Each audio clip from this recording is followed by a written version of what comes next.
How to log in to HBO Max on PC. Hi guys, welcome to our channel. Let's begin. In this video, I will guide you on how you can log into HBO Max account on your PC. For this, open up any web browser and head over to hbo.max.com.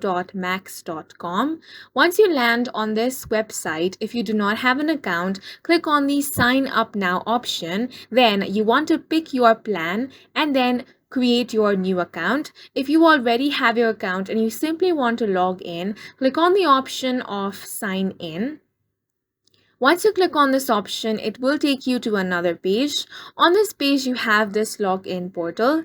Here, you want to enter your email address. Once you have entered your email address, go ahead and enter your password. If you have forgotten your password, click on the option that says Forgot Password. Now, you want to enter your email address. Then, click on the Submit option. Now, a password reset link will be sent on your email address. Simply click on that link and then you can create a new password.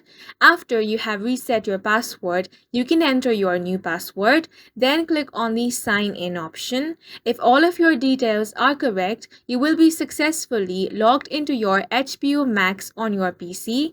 And that's it for this video. If you found it helpful, please make sure to hit the like button and subscribe for more videos like this.